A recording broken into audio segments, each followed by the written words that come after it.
All right, let's dive in. Today, we're going to peel back the layers on a story that connects the beautiful streets of Brussels to an incredibly brutal past in the heart of Africa.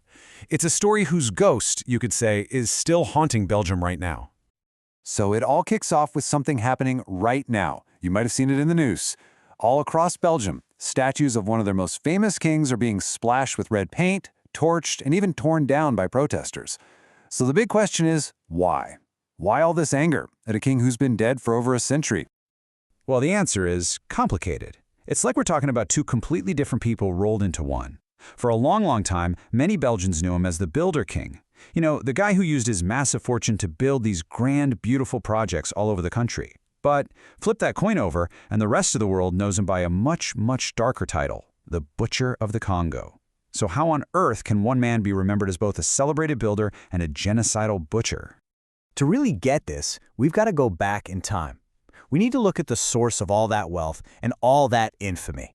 And it all points to one thing: his personal empire in the Congo, an empire built on pure, relentless ambition.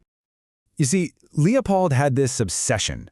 He looked around at other European powers, Britain, France, Germany, carving up the globe, and he was convinced that for Belgium to be taken seriously, it needed a colony. It wasn't even about a specific place at first. It was all about the status, the power, and, let's be honest, the cold, hard cash that a colony could bring.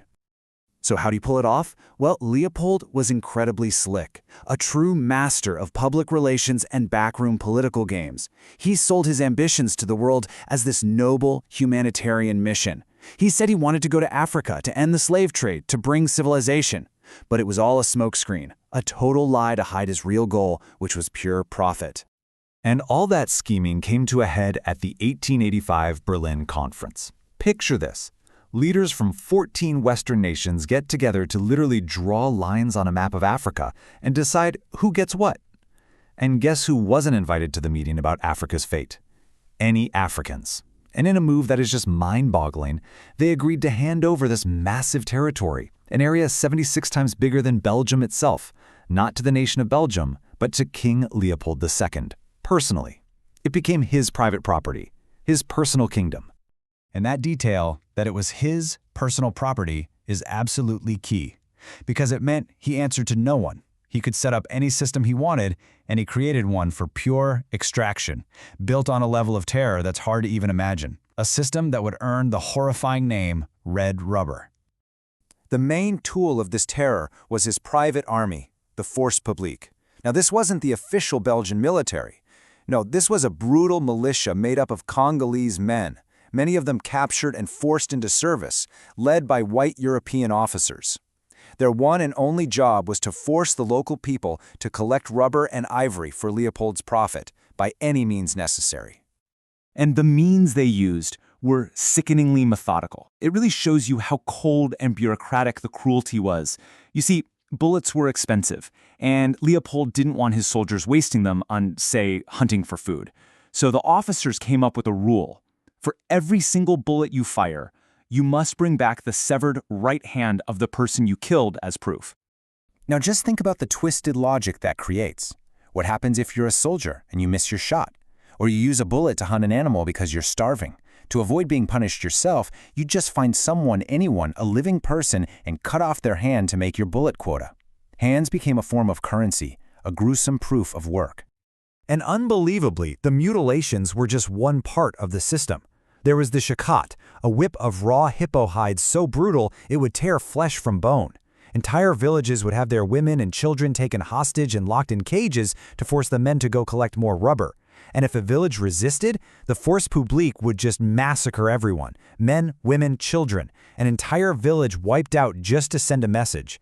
The result of all this was a demographic catastrophe on a scale that is just staggering. Now, exact numbers are hard to come by, but modern historians estimate that during Leopold's 23 years of rule, the population of the Congo was cut in half, a loss of an estimated 10 million people. 10 million people killed by murder, starvation, disease, and being worked to death. A number that big can feel abstract. So let we ground it in the story of just one man. His name was Nsala. Because he failed to collect enough rubber, soldiers from the Force Publique murdered his wife and his 5-year-old daughter. And then, as a final soul-crushing act of terror, they presented him with the severed hand and foot of his little girl. That's the human reality behind that giant number. It's almost impossible to comprehend that kind of cruelty. But as these horrors mounted, something else began to grow: resistance. And what happened next was one of the very first and most successful international human rights campaigns in modern history. And it all started with a very unlikely hero, a shipping clerk named E.D. Morel. His job was basically to look at spreadsheets, at shipping manifests, and he noticed something really strange. Ships came into Europe from the Congo loaded with incredibly valuable rubber and ivory, but the ships going back to the Congo were carrying almost nothing but soldiers, guns, and bullets. The math just didn't add up, and he realized this isn't trade, this is slavery. And that discovery changed his life forever. Morel wasn't alone, not by a long shot. He was joined by people like Roger Casement, a British diplomat, whose official report on the abuses was like a bomb going off. There was William Shepard, a Black American missionary, who documented what he saw and was actually put on trial by the regime for telling the truth.